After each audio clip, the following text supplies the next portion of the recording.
Hey everybody, it's Mickey. Welcome back to another video. Today I want to talk about DMCAs and the GPT Store. Yes, it's actually a thing. Some of you may have seen this article a week ago in Ars Technica about a firm that is going after GPT builders who are using their property without proper consent. And guess what? This is probably not going to be the end of it. So, what exactly is a DMCA, if you're asking? Well, it is a Digital Millennium Copyright Act. That's what it stands for, and it relates to a defined process in removing content from the internet. So, if you steal somebody's works, they want it off your website, you go ahead and put together a DMC takedown. You can even click here to start. You can do this yourself. You can just click this link. Let's see what happens. And the DMC takedown form. It's even got a YouTube video on how to do it. And you basically type in the website that stole from you. Type in your website. Add a detailed description of the infringement that took place, and then below, your information, and proceed to checkout. This is like Amazon. Oh, okay, so $200, Anyway, so yeah, of course you have to pay to do this. Anyway, people are paying, and yeah, guess what? The lawyers are going to be all over this in a few months if this GPT store turns out to be a big success. So what we have now in the GPT store is people building GPTs, and let's be honest, more often than not, they're using textbooks or information that they didn't create themselves, created by somebody else. In this case, the publisher has hired somebody to go after people using their creation, trying to benefit or eventually profit from it once the GPT store releases the profit sharing model or the revenue sharing model.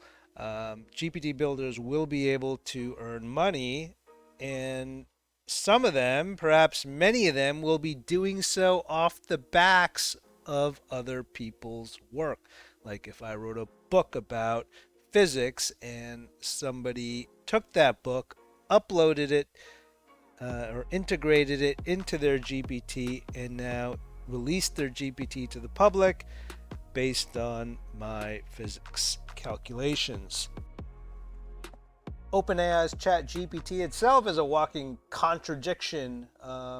If you consider, their model basically scoops up the whole internet without any permissions per se, and spits out its responses, and that's why you've seen companies like the New York Times go after OpenAI and say, hey, you're using our information without permission, without attribution, and without any remuneration. So this is going to continue.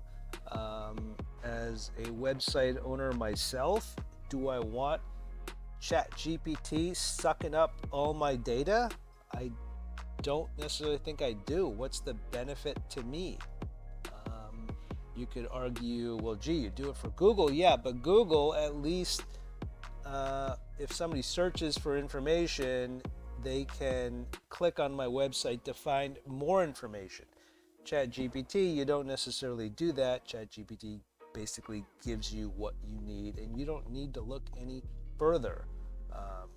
So with these builders, it's going to be interesting down the road to see what companies go after builders, or if maybe this is just a one-off, but I don't think so. I think you're going to see a lot of companies, publishers, etc. go after builders, go after OpenAI and say, hey, all these builders are using our information without permission and profiting off of it. So just something to keep in mind if you're a GPT builder. On the flip side, there is the fair use argument. It again gets a little murky. Now, once OpenAI's revenue sharing model does get released to the public, look for the GPT Store to explode and look for the DMC notices to go exponential. So that will be an interesting time, to say the least. Again, what's interesting, we are in the very, very early stages of GPT Store. And, if you developed in the Apple Store or for the Play Store, and I've had this happen, I've had copyright notices using images or just other information, and I get hit with, I think Apple Store hit me with one. Google Play Stores hit me with multiple and taken down my apps just for an image. And it's an image I took, but it was of a celebrity and it still gets flagged. So these are things that the GPT Store is going to have to deal with.